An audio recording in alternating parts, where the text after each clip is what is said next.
Magnet pygmy, fino a quando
Bollettino meteorologico. Più vento e meno caldo e qualche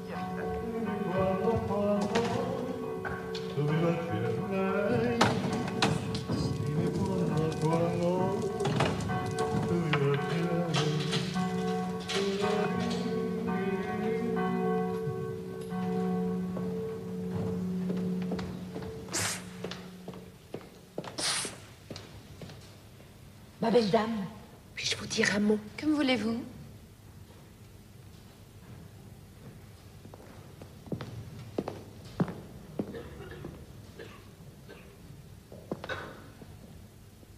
Un jeune homme de cette ville est éperdument amoureux de vous. Depuis un mois entier, il cherche vainement l'occasion de vous l'apprendre. Son nom est Célio, il est d'une noble famille et d'une figure distinguée. Voilà assez. Dites à celui qui vous envoie qu'il perd son temps et sa peine, et que s'il a l'audace de me faire entendre une seconde fois un pareil langage, j'en instruirai mon mari.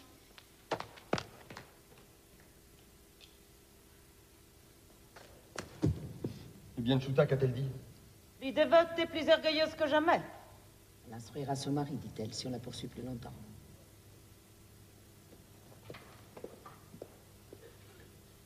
Malheureux que je suis, je n'ai plus qu'à mourir. La plus cruelle de toutes les femmes. Et que me conseilles-tu, Tchouta? Quelles ressources puis-je encore trouver? Je vous conseille d'abord de sortir d'ici, car voici son mari qui la suit.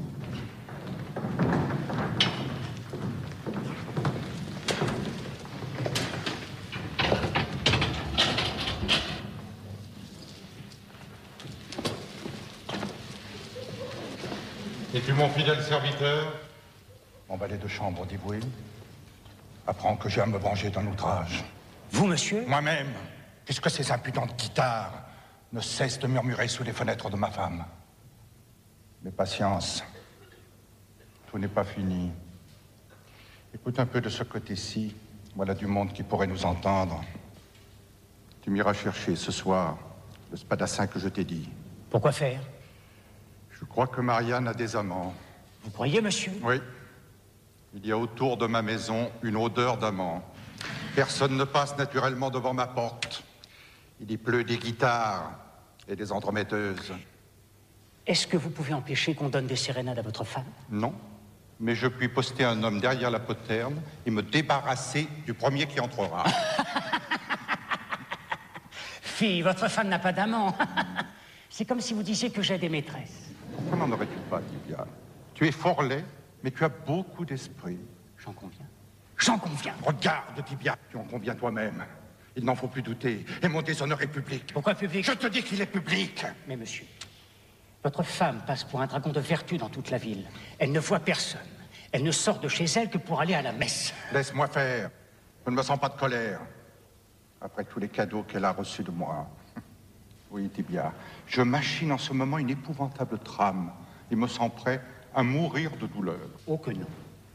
Quand je te dis quelque chose, tu me ferais plaisir de le croire.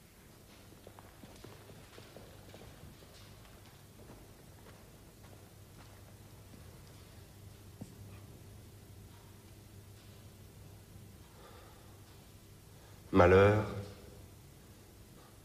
à celui qui, au milieu de la jeunesse, s'abandonne à un amour sans espoir.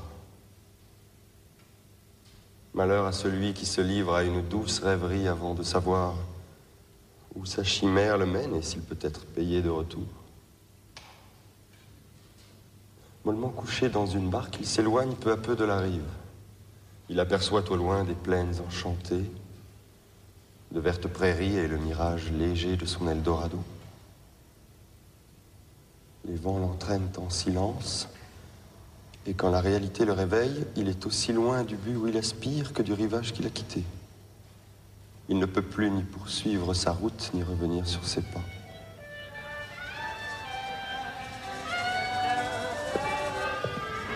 Quelle est cette mascarade? N'est-ce pas Octave que j'aperçois?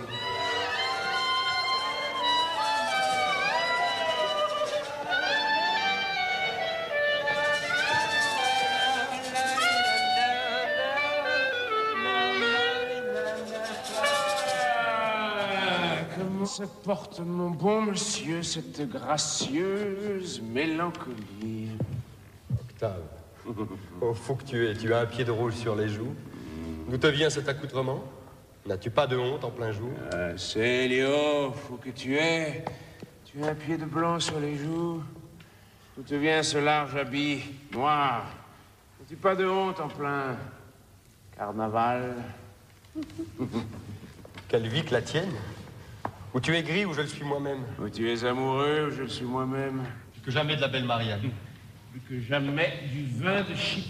J'allais chez toi quand je t'ai rencontré. Et moi aussi, j'allais chez moi. Comment se porte ma maison? Il y a 8 jours que je l'ai...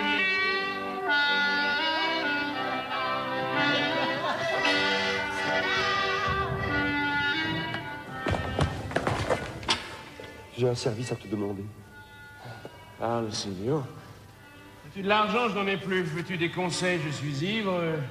Veux-tu mon épée? Voici une batte d'arlequin. Parle, parle. Dispose de moi. Combien de temps cela durera-t-il? 8 jours hors de chez toi? Tu te tueras, Octave. Jamais de ma propre main, mon ami, jamais. J'aimerais mieux mourir que d'attenter à mes jours. N'est-ce pas un suicide comme un autre que la vie que tu mènes? Figure-toi, danseur de cordes, en brodequin d'argent, le balancier au poing, suspendu entre le ciel et la terre. À droite et à gauche, de vieilles petites figures racornies, de maigres et pâles fantômes, des créanciers agiles, des parents et des courtisanes. Toute une légion de monstres se suspendent à son manteau et tiraille de tous les côtés pour lui faire perdre l'équilibre. Des phrases redondantes, de grands mots enchâssés cavalcadent autour de lui. Une nuée de prédictions sinistres l'aveugle de ses ailes noires. Il continue sa course légère de l'Orient à l'Occident. S'il regarde en bas, la tête lui tourne. S'il regarde en haut, le pied lui manque. Il va plus vite que le vent et toutes les mains tendues autour de lui ne lui feront pas renverser une goutte de la coupe joyeuse qu'il porte à la sienne. Voilà ma vie, mon cher ami. C'est ma fidèle image que tu vois. Que tu es heureux d'être fou. Que tu es fou de ne pas être heureux. Dis-moi un peu, toi. Qu'est-ce qui te manque? Il me manque le repos. La douce insouciance qui fait de la vie Un miroir où tous les objets se peignent un instant et sur lequel tout glisse. Une dette pour moi est un roman.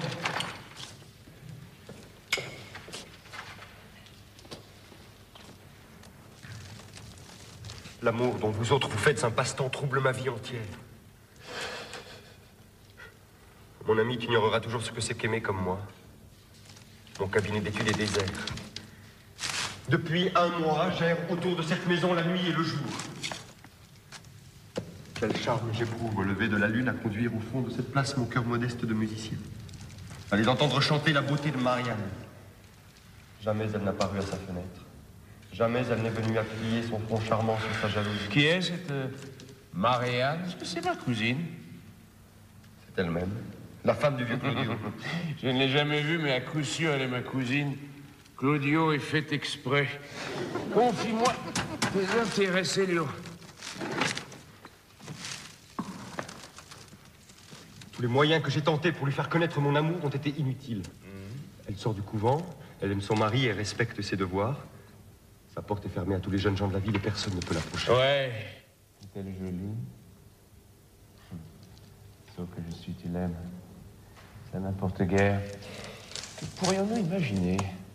Faut-il te parler franchement? Ne te riras-tu pas de moi?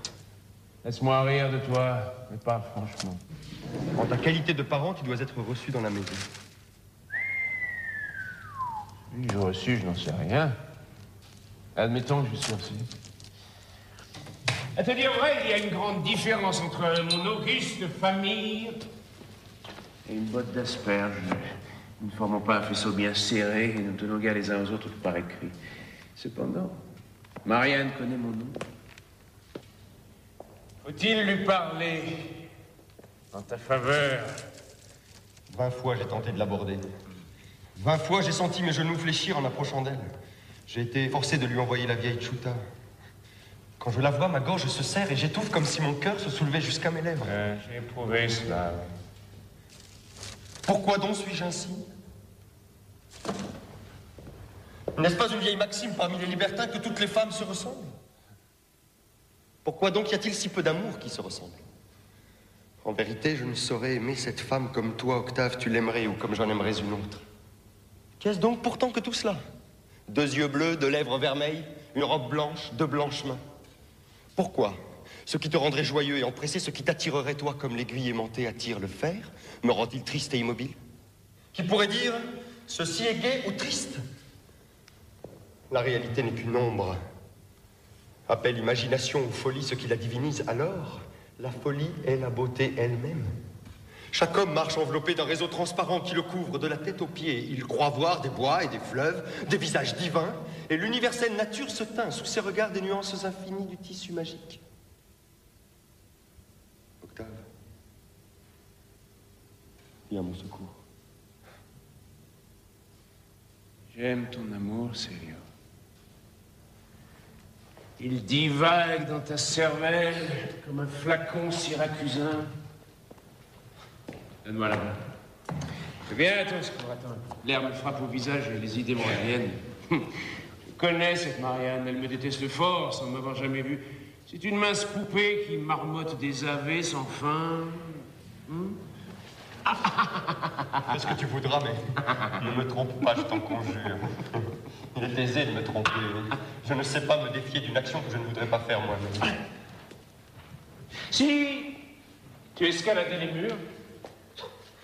Entre elle et moi est une muraille imaginaire que je n'ai pu escalader. Si tu lui écrivais.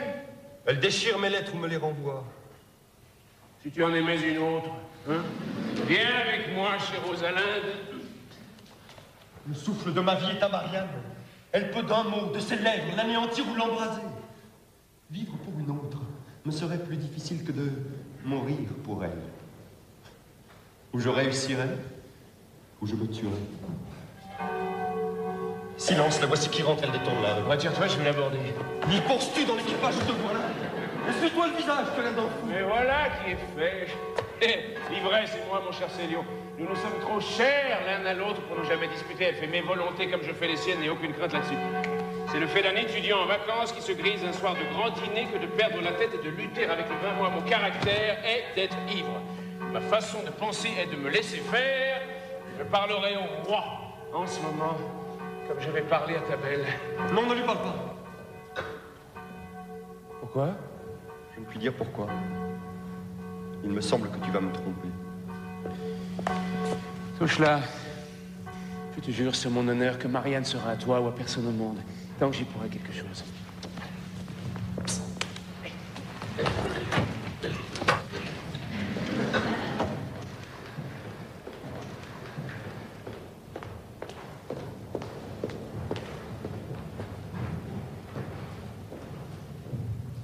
Ne vous détournez pas. Princesse de beauté, laissez tomber vos regards sur le plus indigne de vos serviteurs. Qui êtes-vous? Mon nom est Octave et je suis cousin de votre mari. Venez-vous pour le voir? Entrez au logis, il va revenir. Je ne viens pas pour le voir. Et n'entrerai point au logis de peur que vous ne m'en chassiez tout à l'heure, quand je vous aurai dit ce qui m'amène. Dispensez-vous donc de le dire et de m'arrêter plus longtemps. Je ne saurais m'en dispenser et vous supplie de vous arrêter pour l'entendre.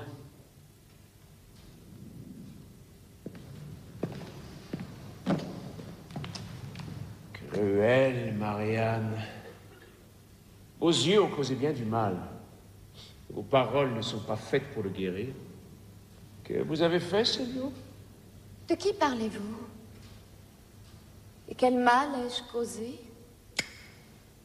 Un mal. Le plus cruel de tous, car c'est un mal sans espérance. Le plus terrible, car c'est un mal qui se chérit lui-même et repousse la coupe salutaire jusque dans la main de l'amitié. Un mal qui fait pâlir les lèvres sous des poisons plus doux que l'ambroisie et qui fond en une pluie de larmes le cœur le plus dur, comme la perle de Cléopâtre. Un mal que tous les aromates, toute la science humaine ne saurait soulager et qui se nourrit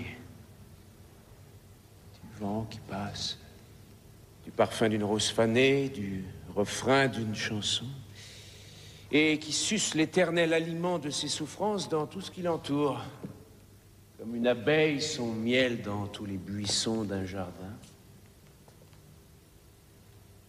Me direz-vous le nom de ce mal? Que celui qui est digne de le prononcer vous le dise. Que les rêves de vos nuits, que ces orangers verts, cette fraîche cascade vous l'apprennent. Que vous puissiez le chercher un beau soir, vous le trouverez sur vos lèvres. Son nom n'existe pas sans lui. Est-il si dangereux à dire, si terrible dans sa contagion qu'il effraie une langue qui plaît dans sa faveur? Est-il si doux à entendre, cousine, que vous le demandiez? Vous l'avez appris à Célio. C'est donc sans le vouloir, je ne connais ni l'un ni l'autre. Que vous les connaissiez ensemble et que vous ne les sépariez jamais, voilà le souhait de mon cœur. En vérité. Célio est le meilleur de mes amis. Si je voulais vous faire envie, je vous dirais qu'il est beau comme le jour, jeune, noble, et je ne mentirais pas. Mais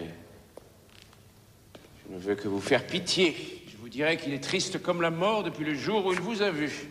Est-ce ma faute s'il est triste? Est-ce sa faute si vous êtes belle?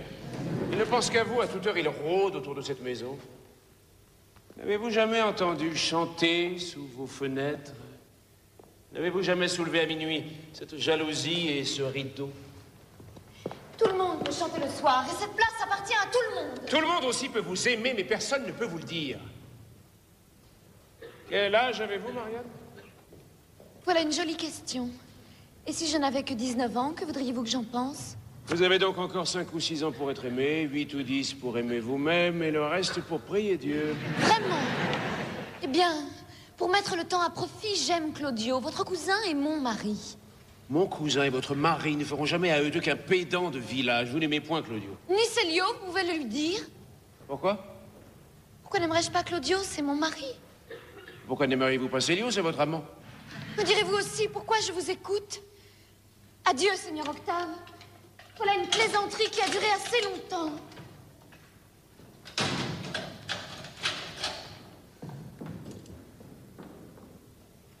Ma foi,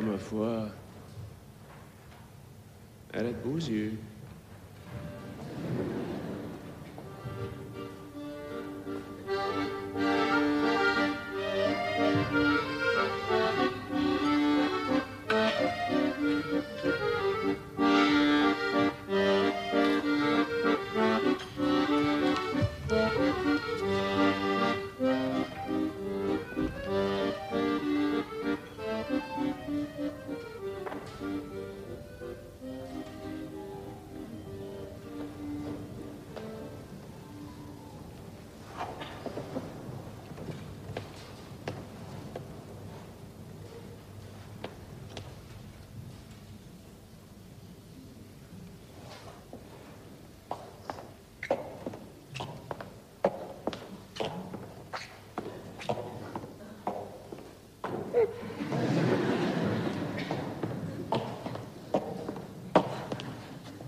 déposer ces fleurs, comme je vous l'ai ordonné. A-t-on dit aux musiciens de venir? Oui, madame, ils seront ici à l'heure du souper. Ces jalousies fermées sont trop sombres. Qu'on laisse entrer le jour sans laisser entrer le soleil. Ah, le souper est-il bon? Aurons-nous notre belle voisine, la comtesse Pergoli? À quelle heure est sorti mon fils? Pour être sorti, il faudrait d'abord qu'il fût rentré. Il a passé la nuit dehors. Vous ne savez ce que vous dites. Il a soupé hier avec moi et m'a ramené ici. Du vivant de son père, il n'en aurait pas été ainsi. Ne dirait-on pas que notre maîtresse a 18 ans et qu'elle attend son CJSB? Mais du vivant de sa mère, il en est ainsi Malvolio. Qui vous a chargé de veiller sur sa conduite? Songez-y que Célio ne rencontre pas sur son passage un visage de mauvais augure, qu'il ne vous entende pas grommeler entre vos dents comme un chien de basse-cour à qui l'on dispute l'os qu'il veut ronger, ou par le ciel, pas un de vous ne passera la nuit sous ce toit. Je ne grommelle rien.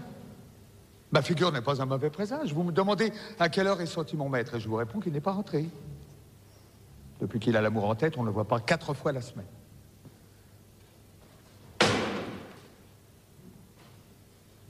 Pourquoi ces livres sont-ils couverts de poussière? Pourquoi ces meubles sont-ils en désordre? Pourquoi faut-il que je mette ici la main à tout si je veux obtenir quelque chose? Il vous appartient bien de lever les yeux sur ce qui ne vous regarde pas lorsque votre ouvrage est à moitié fait et que les soins dont on vous charge retombent sur les autres.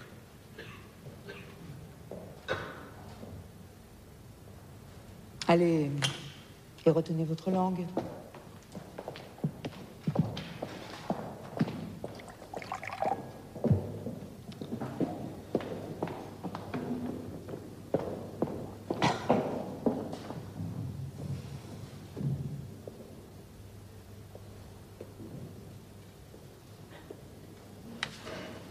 Mon cher enfant, quels seront vos plaisirs aujourd'hui? Les vôtres, ma mère. Et quoi, les plaisirs communs et non les peines communes? C'est un partage injuste. Célio, ayez des secrets pour moi, mais non pas de ceux qui vous rongent le cœur et vous rendent insensible à tout ce qui vous entoure. Je n'ai point de secret. Et plût à Dieu si j'en avais qu'ils fussent de nature à faire de moi une statue.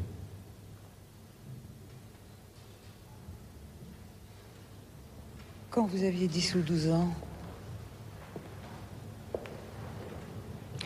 toutes vos peines, tous vos petits chagrins se rattachaient à moi.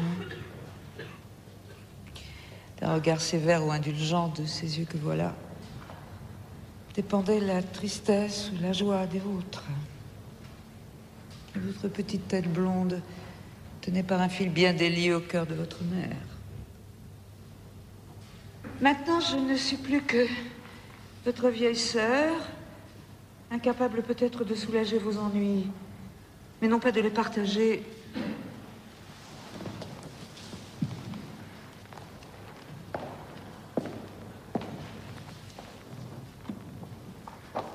Et vous aussi, vous avez été belle. Ma mère, vous avez inspiré l'amour. Vous n'avez point aimé. Un parent de mon père est mort d'amour pour vous. Quel souvenir me rappelles-tu? Si votre cœur peut en supporter la tristesse, si ce n'est pas vous demander des larmes, racontez-moi cette aventure, ma mère. Faites-moi connaître les détails.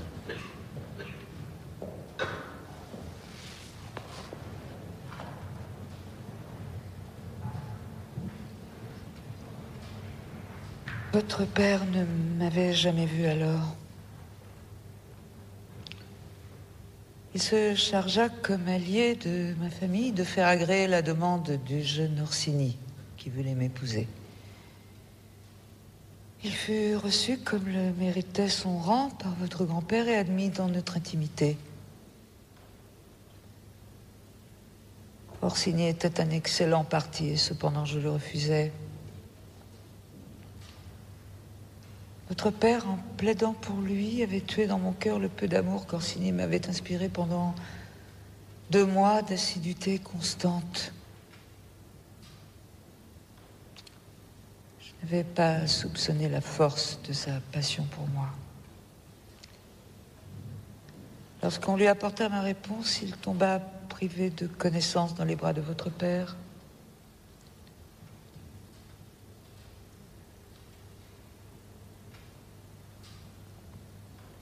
Cependant, une longue absence, un voyage qu'il entreprit alors et dans lequel il augmenta sa fortune, devait avoir dissipé ses chagrins.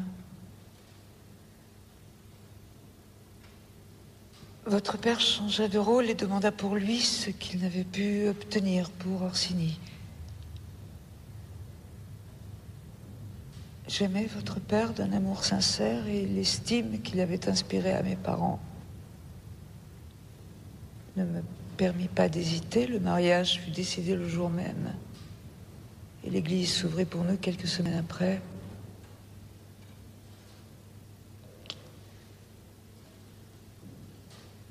Orsini revint à cette époque.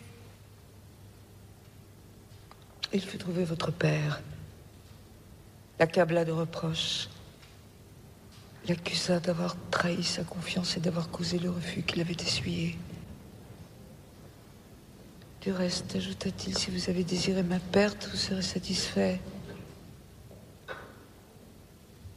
Épouvanté de ces paroles, votre père vint trouver le mien et lui demander son témoignage pour des abusés Orsini.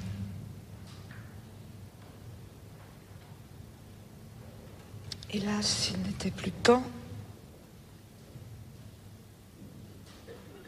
On le retrouva dans sa chambre, frappé d'un coup d'épée. Qu'avez-vous, Célio? Vous détournez la tête?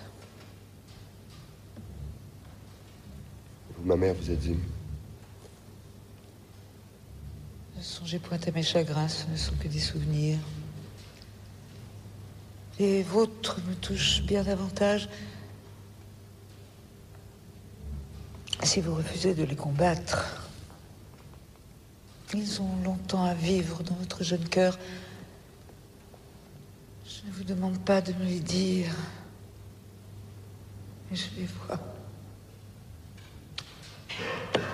Et puisque vous prenez part au mien, venez. Tâchons de nous défendre, allons essayer de nous distraire. Il y a à la maison quelques bons amis. Tâchons de vivre et de regarder gaiement, ensemble. Moi le passé, vous l'avenir. Venez.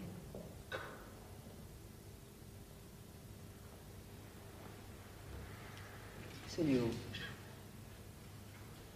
Donnez-moi la main.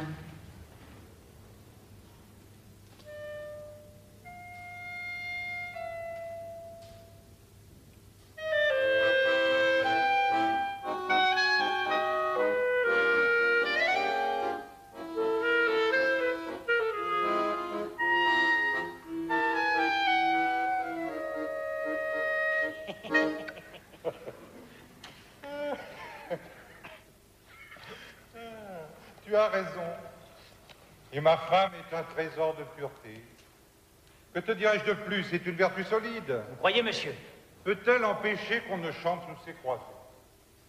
Les signes d'impatience qu'elle peut donner dans son intérieur sont les suites de son caractère. As-tu remarqué que sa mère, lorsque j'ai touché cette corde, a été tout d'un coup du même avis que moi?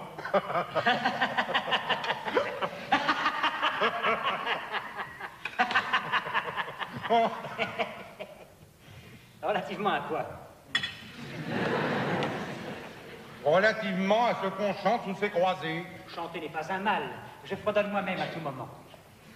Mais bien chanter est difficile. Difficile pour vous et pour moi, qui n'ayant pas reçu de voix de la nature, ne l'avons jamais cultivée.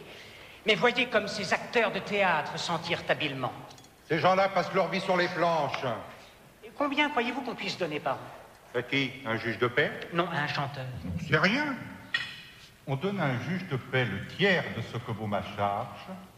Les conseillers de justice ont moitié. Si j'étais juge en cour royale et que ma femme eut des amants, je les condamnerais moi-même. À combien d'années de galère? À la peine de mort. Un arrêt de mort est une chose superbe à lire à haute voix. Ce n'est pas le juge qui le lit, c'est le greffier. Le greffier de votre tribunal a une jolie femme? Non, c'est le président qui est une jolie femme. J'ai soupé hier avec lui. Le greffier aussi. Ouais. Le spadassin qui va venir ce soir est l'amant de la femme du greffier. Quel spadassin? Celui que vous avez demandé? Il est inutile qu'il vienne, après ce que je t'ai dit tout à l'heure. À quel sujet? Au sujet de ma femme! Le voici qui vient même.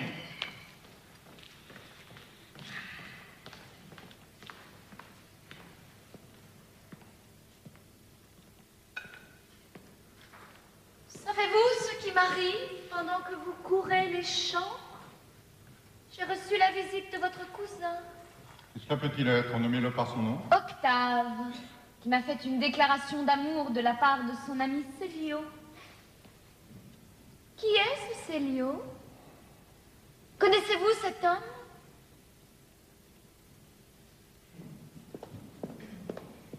Trouvez bon que ni lui ni Octave ne mettent les pieds dans cette maison. Je le connais. C'est le fils d'Hermia, notre voisine. Qu'avez-vous répondu à cela? Il ne s'agit pas de ce que j'ai répondu. Comprenez-vous ce que je dis?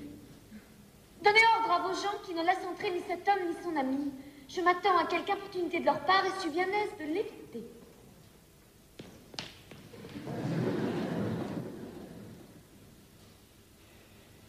Qu'en penses-tu de cette aventure, Tibia? Il y a quelques ruses là-dessous. Croyez, monsieur? Pourquoi n'a-t-elle pas voulu dire ce qu'elle a répondu? La déclaration est impertinente, il est vrai, mais la réponse mérite d'être reconnue. J'ai le soupçon que ce Célio est l'ordonnateur de toutes ces guitares. Défendre votre porte à ces deux hommes est un moyen excellent de les éloigner. Rapporte-t'en à moi. Faut que je fasse part de cette découverte à ma belle-mère. J'imagine que ma femme me trompe et que toute cette fable est une pure invention pour me faire prendre le change et troubler entièrement mes idées.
Pauvre jeune homme, il aime plus que jamais, et sa mélancolie se trompe elle-même sur les désirs qui la nourrissent.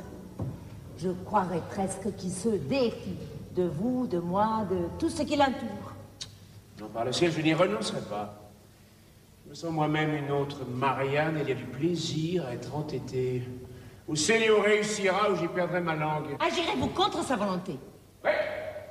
Pour agir d'après la mienne, qui est sa sœur aînée, pour envoyer aux enfers M. Claudio, le juge. Je déteste, le méprise et aborde depuis les pieds jusqu'à la tête. Je lui porterai donc votre réponse. Et quant à moi, je cesse de m'en mêler. Comment Célio, tu abandonnes la partie? Que veux-tu que je fasse? Te défier de moi. Qu'as-tu? Hey, te voilà pâle comme la neige. Que se passe-t-il en toi? Pardonne-moi. Pardonne-moi. Fais ce que tu voudras, va trouver Marianne. Dis-lui que me tromper, c'est me donner la mort et que ma vie est dans ses yeux.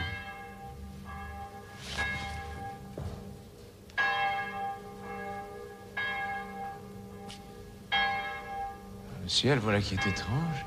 Silence. Faites sonne. Marianne sort. Elle approche lentement.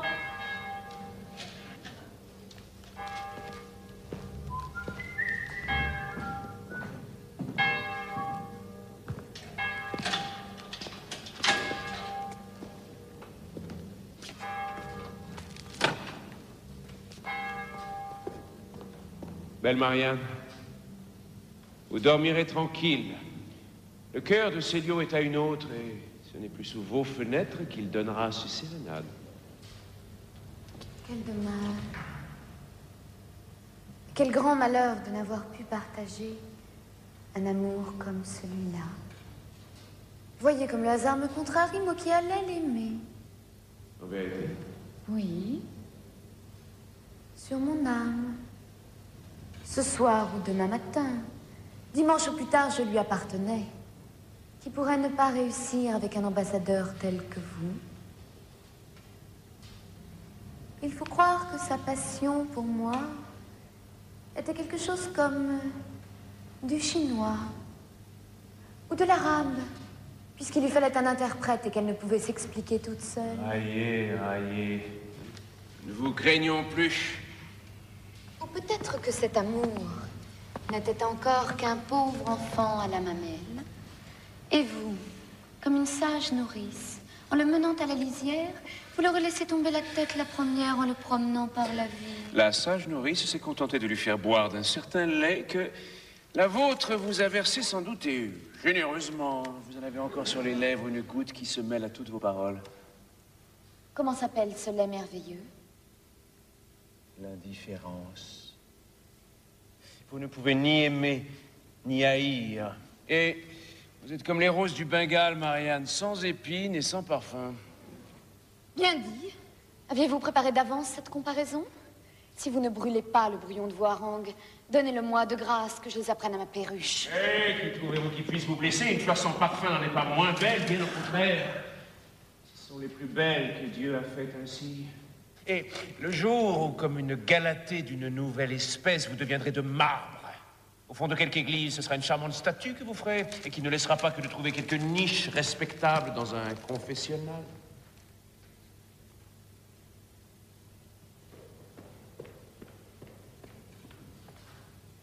Mon cher cousin, est-ce que vous ne plaignez pas le sort des femmes? Voyez un peu ce qui m'arrive. Il est décrété par le sort que Célio m'aime, ou qu'il croit m'aimer. Lequel Célio le dit à ses amis, lesquels amis décrètent à leur tour que sous peine de mort, je serai sa maîtresse. La jeunesse napolitaine daigne m'envoyer en votre personne un digne représentant, chargé de me faire savoir que j'ai à aimer le dit Seigneur Célio d'ici à une 8aine de jours. Pesez cela. Je vous en prie. Si je me rends, que dira-t-on de moi? N'est-ce pas une femme bien abjecte que celle qui obéit à point nommé, à l'heure convenue à une pareille proposition? Ne va-t-on pas la déchirer à belles dents, la montrer au doigt, et faire de son nom le refrain d'une chanson à boire? Si elle refuse, au contraire, est-il un monstre qui lui soit comparable? Est-il une statue plus froide qu'elle?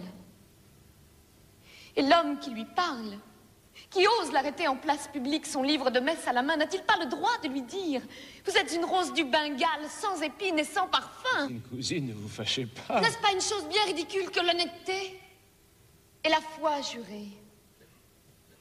Que l'éducation d'une fille, la fierté d'un cœur qui s'est figuré qu'il vaut quelque chose, et qu'avant de jeter au vent la poussière de sa fleur chérie, il faut que le calice en soit baigné de larmes, épanoui par quelques rayons de soleil entr'ouverts par une main délicate. Tout cela n'est-il pas un rêve, Une bulle de savon que le premier soupir d'un cavalier à la mode doit évaporer dans les airs. Vous vous méprenez sur mon compte. Et sur celui de Célie. Qu'est-ce, après tout, qu'une femme? L'occupation d'un moment. Une coupe fragile qui renferme une goutte de rosée qu'on porte à ses lèvres et qu'on jette par-dessus son épaule. Une femme. C'est une partie de plaisir. Ne pourrait-on pas dire, quand on en rencontre une, voilà une belle nuit qui passe? Et ne serait-ce pas un grand écolier en de telles matières que celui qui baisserait les yeux devant elle, qui se dirait tout bas, voilà peut-être le bonheur d'une vie entière, et qui la laisserait passer.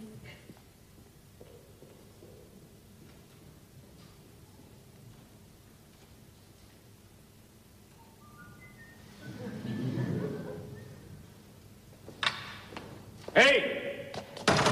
Voilà!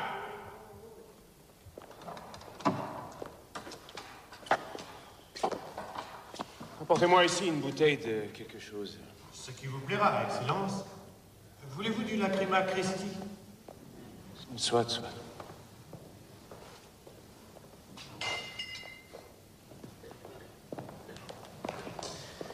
Allez-vous-en un peu chercher dans les rues d'alentour le seigneur Célio. Vous lui direz qu'un de ses amis est là, qui boit tout seul du Lacrima Christi. Après quoi, vous irez à la Grand Place et vous m'apporterez une certaine Rosalinde qui est rousse et qui est toujours à sa fenêtre.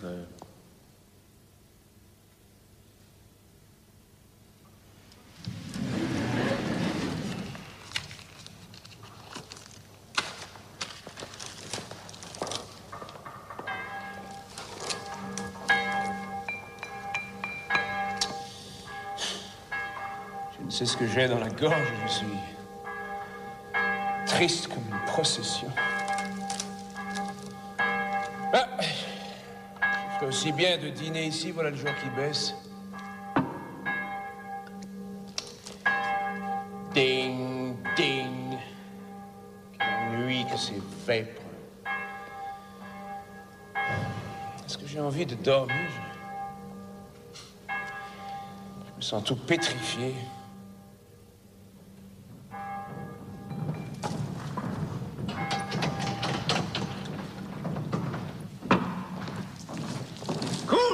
Claudio, vous êtes un beau juge. Où allez-vous si couramment? Qu'entendez-vous par là, Seigneur Octave?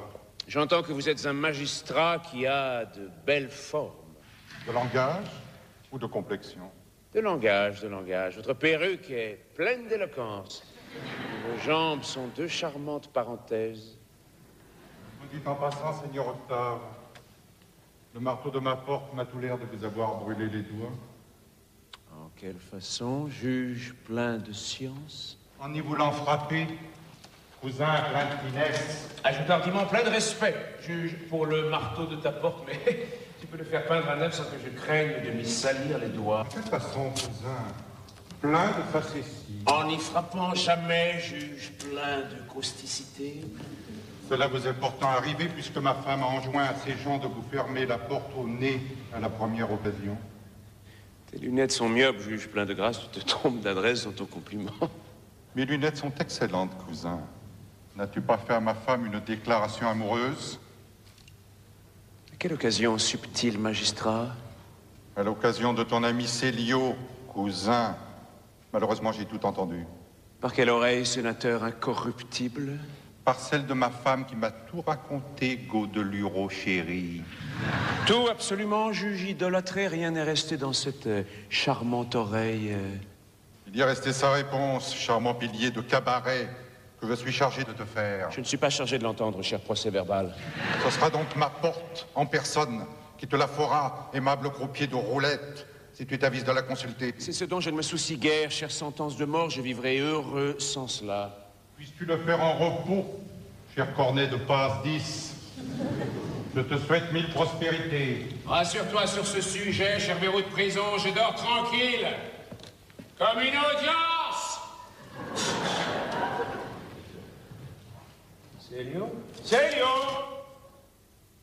Qui diable en a-t-il? Sais-tu, mon cher ami, le beau tour que nous joue ta princesse? Elle a tout dit à son mari. Comment le sais-tu? Par la meilleure de toutes les voies possibles, je quitte à l'instant Claudio. Marianne nous fera fermer sa porte au nez si nous nous avisons de l'importuner davantage. Tu l'as vu tout à l'heure? T'avait-elle dit? Alors, rien qui peut me faire pressentir cette douce nouvelle. Rien d'agréable, cependant. Célio renonce à cette femme. Voilà un second verre. Pour qui? Pour toi. Marianne est une bagel. Je ne sais trop ce qu'elle m'a dit ce matin. Je suis resté comme une brute sans pouvoir lui répondre. Alors, on n'y pense plus. Voilà qui est convenu. Et que le ciel m'écrase si je lui adresse jamais la parole. Du courage, Célio, on n'y pense plus.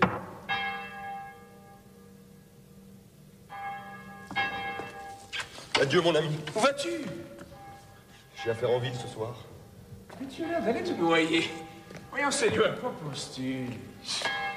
Il y a d'autres Mariannes sous ce ciel. Soupons ensemble et moquons-nous de cette Marianne-là.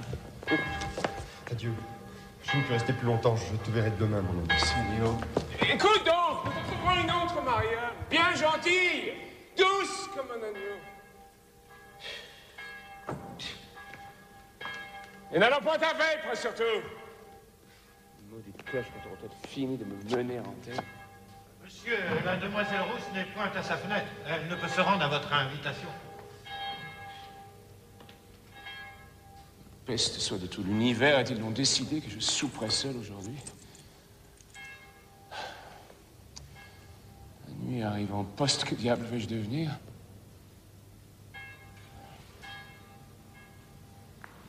Bon! Ceci me convient. Je suis capable d'ensevelir ma tristesse dans ce vin. Du moins, ce vin dans ma tristesse. Ah, les vêpres sont finies. Voici Marianne qui revient.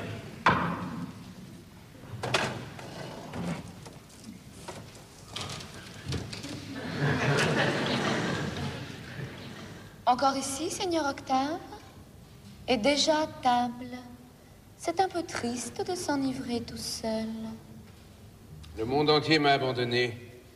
Je tâche d'y voir double afin de me servir à moi-même de compagnie. Comment? Pas un de vos amis? Pas une de vos maîtresses qui vous soulage de ce fardeau terrible, la solitude? Faut-il vous dire ma pensée? Je vais envoyer chercher une certaine Rosalinde qui me sert de maîtresse. Elle soupe en ville comme une personne de qualité. C'est une fâcheuse affaire, sans doute. Et votre cœur en doit ressentir un vide effroyable. Un vide que je ne saurais exprimer et que je communique en vain à cette large coupe. Le carillon des vêpres m'a fendu le crâne pour toute l'après-dînée.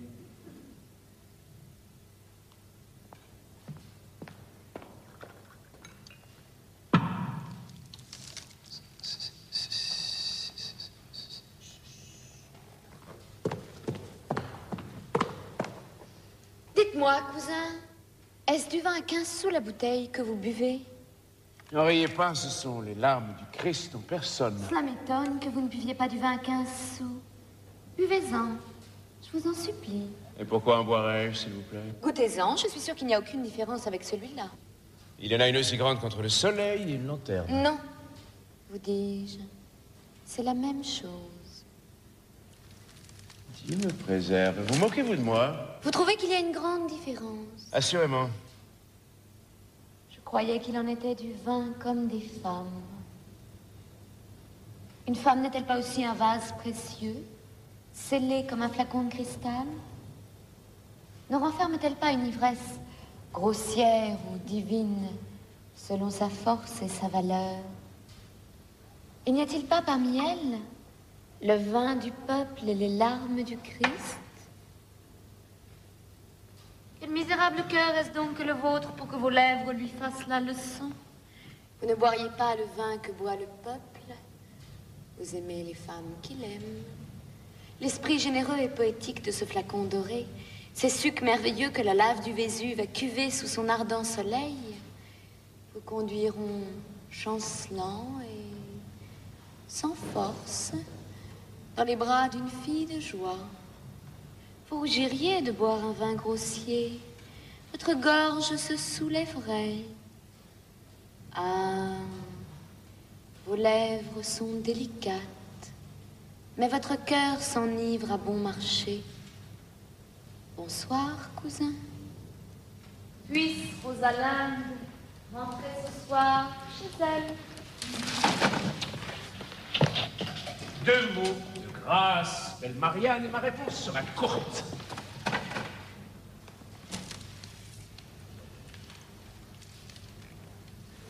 Combien de temps pensez-vous qu'il faille faire la cour à la bouteille que vous voyez pour obtenir ses faveurs? Oh, elle est, comme vous dites, toute pleine d'un esprit céleste. Et le vin du peuple lui ressemble aussi peu qu'un paysan à son seigneur. Cependant, regardez comme elle se laisse faire. Oh, elle n'a reçu, j'imagine, aucune éducation, elle n'a aucun principe. Voyez comme elle est brave fille. Un mot a suffi pour la faire sortir du couvent. Toute poudreuse encore, elle s'en est échappée pour me donner un quart d'heure d'oubli et mourir. Sa couronne virginale, empourprée de cire odorante, est aussitôt tombée en poussière et, je ne puis vous le cacher, elle a failli passer tout entière sur mes lèvres dans la chaleur de son premier baiser. Êtes-vous sûr qu'elle en vaut davantage? Elle n'en vaut ni plus ni moins, c'est qu'elle est bonne à boire et qu'elle est faite pour être bue. Dieu n'en a pas caché la source au sommet d'un pic inabordable, au fond d'une caverne profonde. Il l'a suspendue en grappe dorée au bord de nos chemins. Elle y fait le métier des courtisanes. Elle y effleure la main du passant. Elle y étale au rayon du soleil sa gorge rebondie. Et toute une cour d'abeilles et de frelons murmure autour d'elle matin et soir. Le voyageur dévoré de soif peut se coucher sous ses rameaux verts. Jamais elle ne l'a laissé languir. Jamais elle ne lui a refusé les douces larmes dont son cœur est plein. Ah, Marianne, c'est un don fatal que la beauté. La sagesse dont elle se vante est sœur de l'avarice. Et il n'y a plus de miséricorde dans le ciel pour ses faiblesses que pour sa cruauté. Bonsoir, cousine. Puis Célio vous oublier.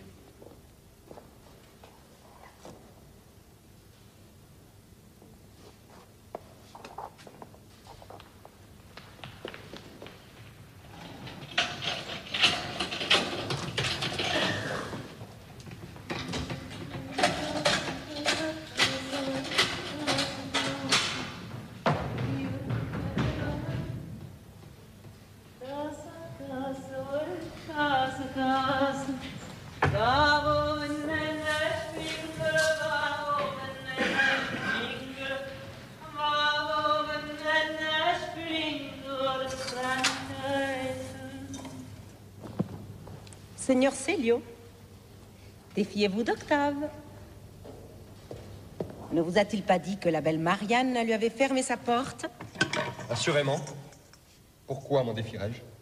Tout à l'heure, en passant dans la rue, je l'ai vue en conversation avec elle, sous la tonnelle.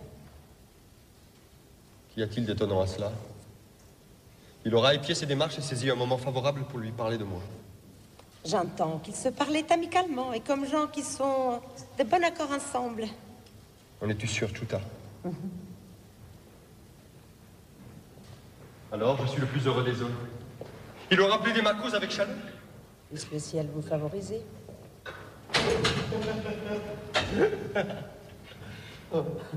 Que je fusse né dans le temps des tournois et des batailles. Qu'il m'eût été permis de porter les couleurs de Marianne et de l'éteindre de mon sang. Qu'on m'eût donné un rival à combattre, une armée entière à défier. Que le sacrifice de ma vie eût pu lui être utile. Je sais agir, mais je ne puis parler. Ma langue ne sert point mon cœur et je mourrai sans m'être fait comprendre. Comme un muet dans une prison.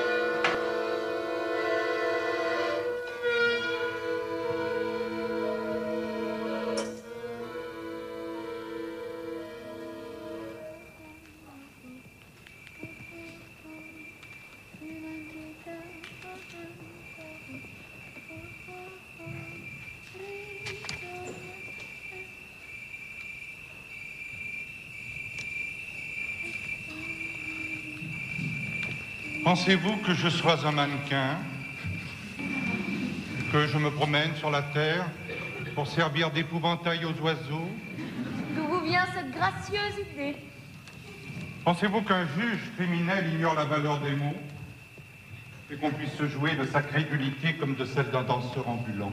À qui en avez-vous ce soir? Pensez-vous que je n'ai pas entendu vos propres paroles?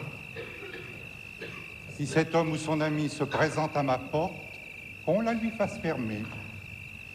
Et croyez-vous que je trouve convenable de vous voir converser avec lui librement, sous une tonnelle, lorsque le soleil est couché? Vous m'avez vu sous une tonnelle? Oui, oui, de ces yeux que voilà, sous la tonnelle d'un cabaret.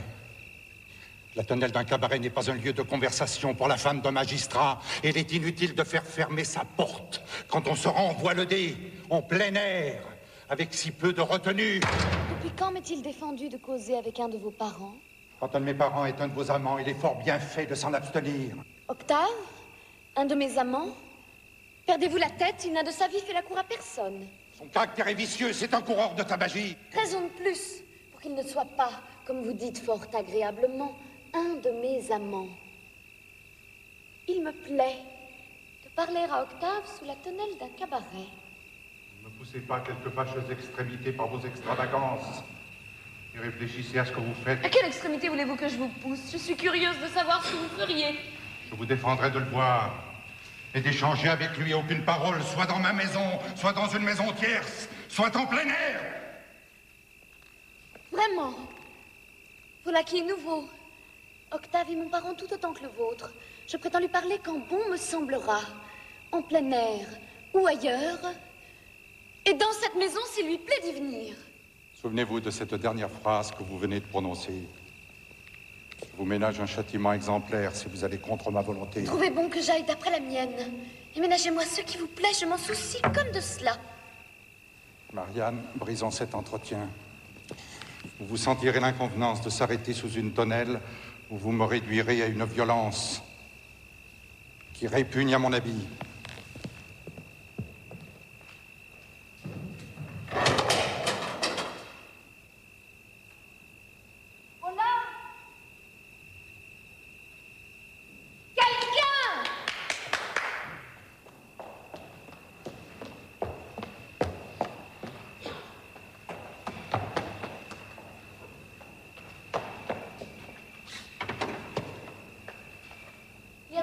Jeune homme, assis devant une table sous une tonnelle. Allez lui dire que j'ai à lui parler. Et qu'il prenne la peine d'entrer dans ce jardin.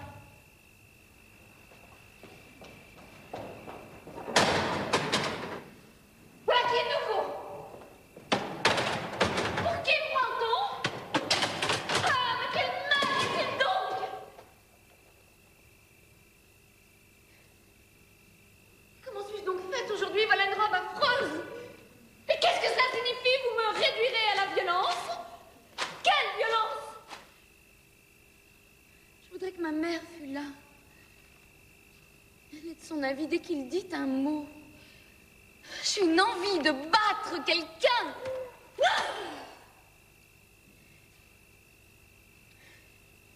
Je suis bien sotte en vérité. Voilà Octave qui vient. Je voudrais qu'il le rencontrât. Ah, c'est donc là le commencement. Vous me l'avez prédit. Je le savais. Je m'y attendais. Mais patience, patience. Il me ménage un châtiment. Et lequel par hasard? Je voudrais bien savoir ce qu'il veut dire.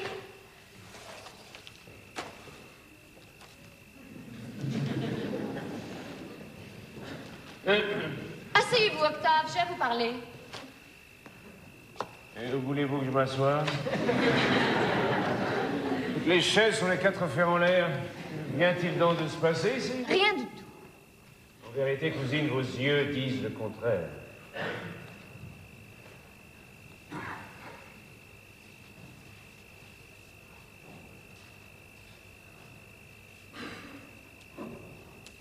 J'ai réfléchi à ce que vous m'avez dit sur le compte de votre ami Célio.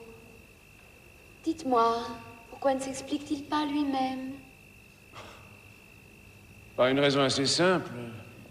Il vous a écrit, vous avez déchiré ses lettres. Il vous a envoyé quelqu'un, vous lui avez fermé la bouche, il vous a donné des concerts, vous l'avez laissé dans la rue, ma foi. Il se donnait au diable. Il s'y donnerait à moi. Cela veut dire qu'il a songé à vous? Oui. Eh bien, parlez-moi de lui. Sérieusement? Oui, oui, sérieusement. Me voilà, j'écoute. Vous voulez rire? Quel pitoyable avocat êtes-vous donc? Parlez, que je veuille rire ou non. Que regardez-vous à droite et à gauche? En vérité, vous êtes en colère. Je veux prendre un amant, Octave. Sinon un amant, du moins un cavalier. Que me conseillez-vous? Je m'en rapporte à votre choix. Célio ou tout autre? Peu m'importe. Dès demain, dès ce soir, celui qui aura la fantaisie de chanter sous mes fenêtres trouvera ma porte entr'ouverte.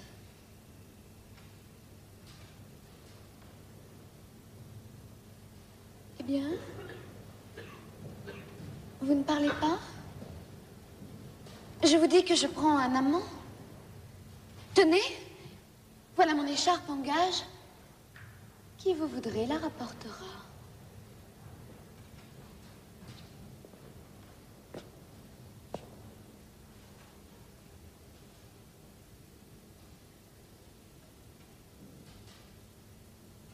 Marianne, quelle que soit la raison qui ait pu vous inspirer une minute de complaisance, puisque vous m'avez appelé, puisque vous consentez à m'entendre, au nom du ciel, restez la même. Une minute encore, permettez-moi de vous parler. Que voulez-vous me dire?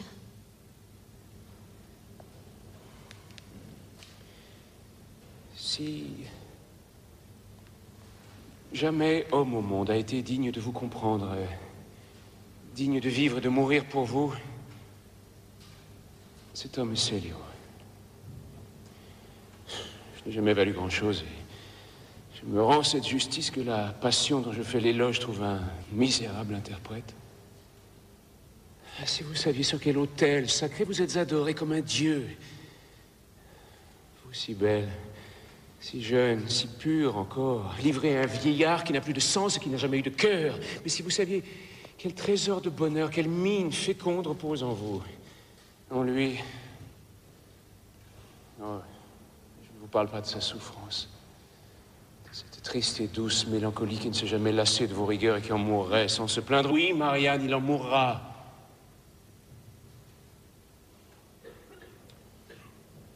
Puis-je vous dire, qu'inventerais-je pour donner à mes paroles la force qui leur manque? Je ne sais pas le langage de l'amour. Regardez dans votre âme, c'est elle qui peut vous parler de la sienne. Y a-t-il un pouvoir capable de vous toucher? Vous qui savez supplier Dieu, existe-t-il une prière qui puisse rendre ce dont mon cœur est plein? Relevez-vous, Octave. En vérité, Si quelqu'un entrait ici, ne croirait-on pas à vous entendre que c'est pour vous que vous plaidez? Marianne, Marianne, au nom du ciel, ne souriez pas. Ne fermez pas votre cœur au premier éclair qu'il est peut-être traversé. Vous avez prononcé le nom de Célio, vous avez pensé à lui, dites-vous. Ah, si c'est une fantaisie, ne me la gâtez pas. Le bonheur d'un homme en dépend. Êtes-vous sûr qu'il ne me soit pas permis de sourire?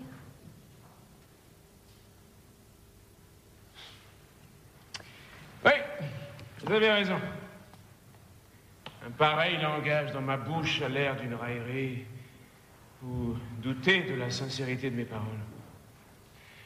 Jamais, peut-être auparavant, je n'ai senti avec plus d'amertume qu'en ce moment le peu de confiance que je puis inspirer. Pourquoi cela? Vous voyez que j'écoute. Célio me déplaît. Je ne veux pas de lui. Parlez-moi de quelque autre. De qui vous voudrez. Choisissez-moi dans vos amis un cavalier digne de moi. Envoyez-le-moi, Octave. Vous voyez que je m'en rapporte à vous. Oh, femme, 3 fois femme. Célio vous déplaît. Mais le premier venu vous plaira. L'homme qui vous aime depuis 1 mois, qui s'attache à vos pas, qui mourrait de bon cœur sur un mot de votre bouche, celui-là vous déplaît? Il est jeune, beau, riche et digne en tout point de vous, mais il vous déplaît. Et le premier venu vous plaira? Faites ce que je vous dis ou ne me revoyez pas.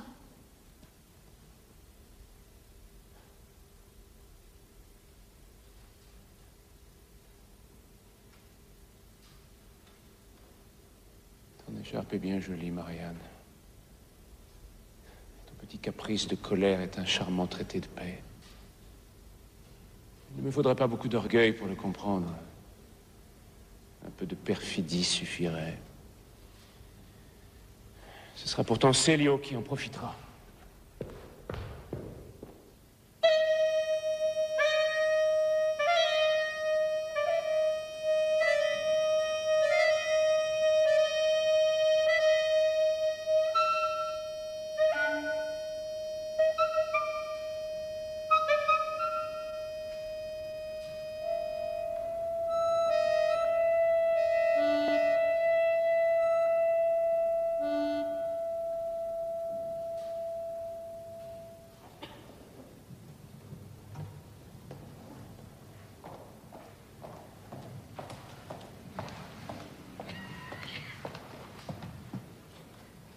Il est en bas, dites-vous? Pourquoi ne le faites-vous pas monter sur le champ?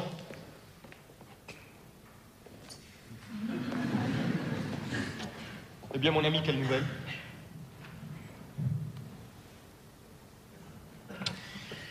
Attache ce chiffon à ton bras droit, Célio. Prends ta guitare et ton épée. Tu es l'amant de Marianne.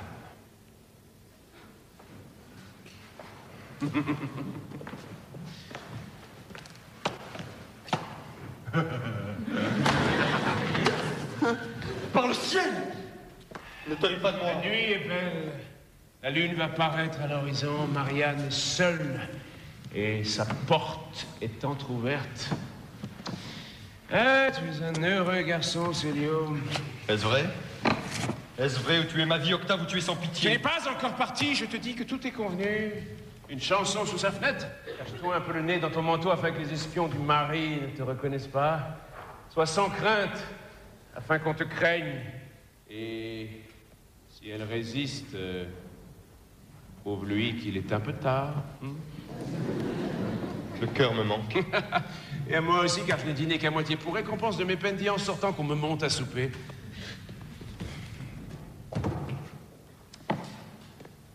As-tu du tabac turc? Tu me trouveras probablement ici demain matin.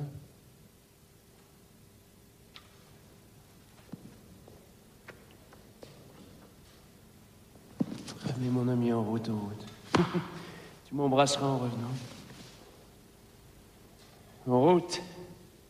La nuit s'avance.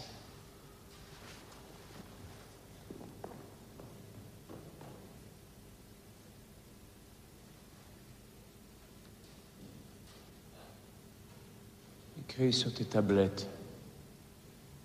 Dieu juste que cette nuit doit m'être comptée dans ton paradis. Est-ce bien vrai que tu as un paradis?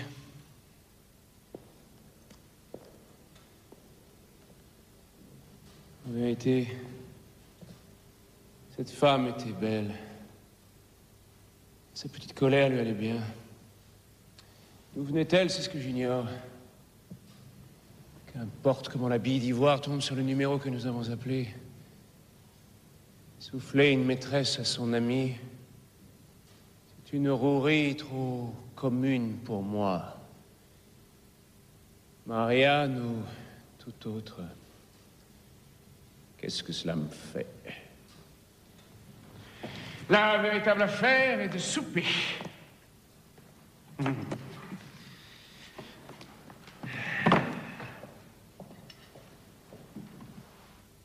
Tu m'aurais détesté, Marianne, si je t'avais aimé. Tu m'aurais fermé ta porte. Comme ton bélître de mari t'aurait paru un Adonis, un Sylvain en comparaison de moi. Où est donc la raison de tout cela? Monsieur, voilà une lettre à votre adresse. Elle est si pressée que vos gens l'ont apportée ici. On a recommandé de vous la remettre en quelque lieu que vous fussiez ce soir. On appelle cela?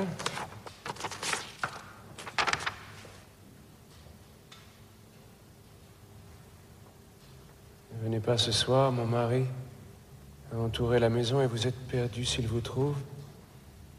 Marianne. Malheureux que je suis, qu'ai-je fait? Dieu veuille qu'il soit encore temps. Suivez-moi, vous, et tous les domestiques encore debout à cette heure. Il s'agit de la vie de votre maître.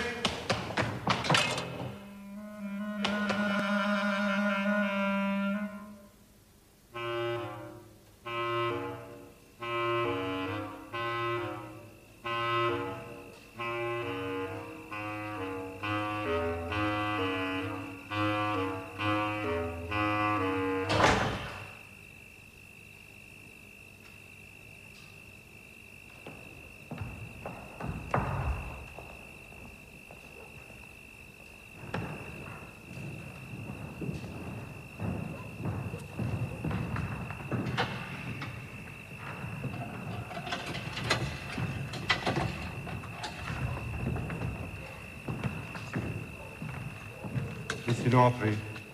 Jetez-vous sur lui dès qu'il sera parvenu à s'embosquer. S'il entre par l'autre côté. Alors attendez-le au coin du mur. Oui, monsieur. Le voilà qui arrive. Tenez, monsieur. Voyez comme son ombre est grande. C'est un homme d'une belle stature. Retirons-nous à l'écart et frappons quand il en sera temps.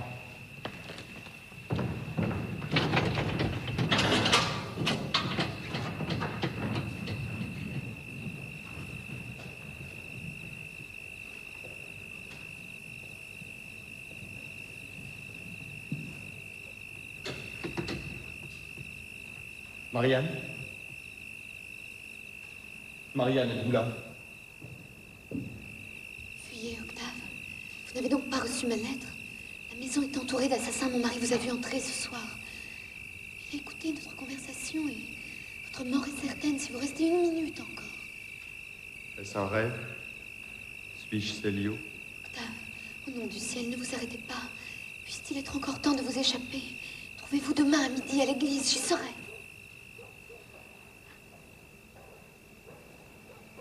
Octave. Traître Octave. Puisse mon sang retomber sur toi.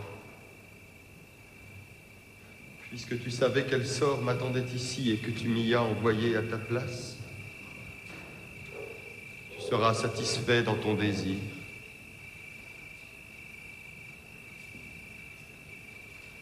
Ô mort, je t'ouvre les bras. Voici le terme de mes mots.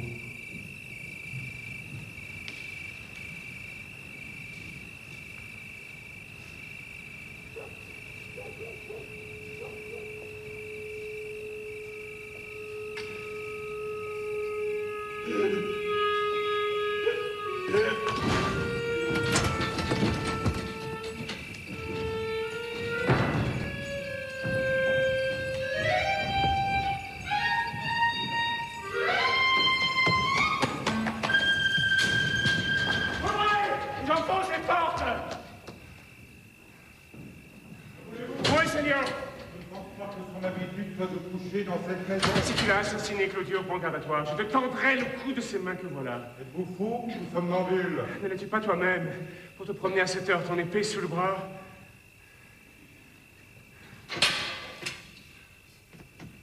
Cherchez dans ce jardin si bon vous semble. Je n'y ai vu entrer personne. Et si quelqu'un l'a voulu faire, il me semble que j'avais le droit de ne pas lui ouvrir. Venez, cherchez partout.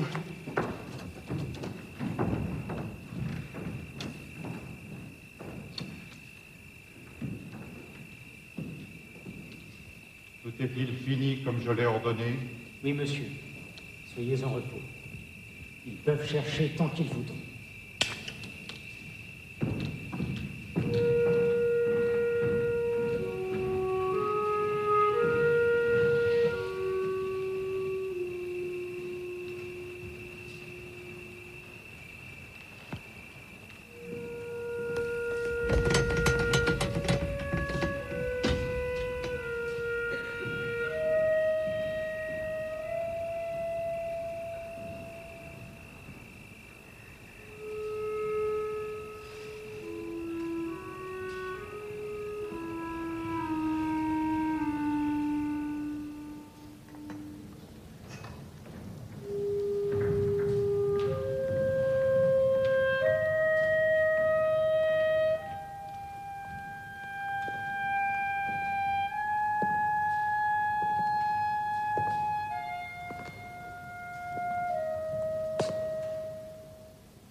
Moi seul au monde, je l'ai connu.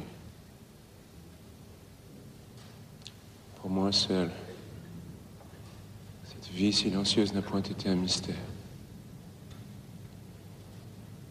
Les longues soirées que nous avons passées ensemble sont comme de fraîches oasis dans un désert aride. Elles ont versé sur mon cœur les seules gouttes de rosée qui y soient jamais tombées. Célio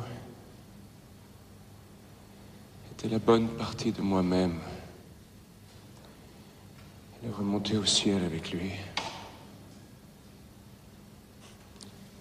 C'était un homme d'un autre temps. Il connaissait les plaisirs et il en préférait la solitude.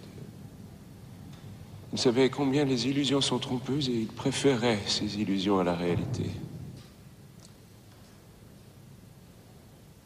Elle eût été heureuse, la femme qui l'eût aimée.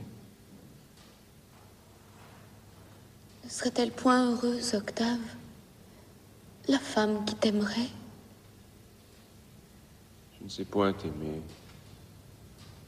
Célio seul le savait. La cendre que renferme cette tombe est tout ce que j'ai aimé sur la terre. Tout ce que j'aimerais. Je ne suis qu'un débauché sans cœur. Je n'estime point les femmes. L'amour que j'inspire est comme celui que je ressens. L'ivresse passagère d'un songe. Je ne sais pas le secret qu'il savait. Ma gaieté n'est qu'un masque. Mon cœur est plus vieux qu'elle. Je ne suis qu'un lâche. Sa mort n'est point vengée. Comment aurait-elle pu l'être à moins de risquer votre vie? Claudio est trop vieux pour accepter un duel et trop puissant dans cette ville pour rien craindre de vous. Célio m'aurait vengé si j'étais mort pour lui. Il est mort pour moi. Ce tombeau m'appartient. C'est moi qu'ils ont étendu sous cette froide pierre. C'est pour moi qu'ils avaient déguisé leurs épées. C'est moi qu'ils ont tué.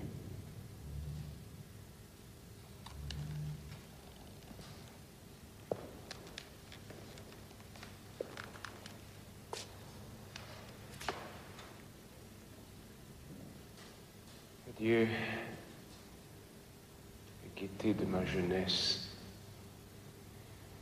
insouciante folie, la vie libre et joyeuse au pied du Vésuve. Adieu, les bruyants repas, les sérénades sous les balcons dorés. Adieu Naples et ses femmes, les mascarades à la lueur des torches, les longs soupers à l'ombre des forêts.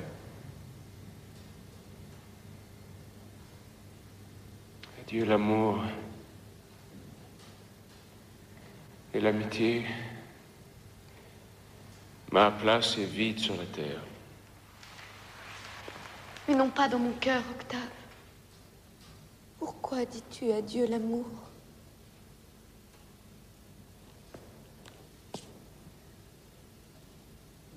Je ne vous aime pas, Marianne. C'était Célio qui vous aimait.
Cette soirée théâtre, nous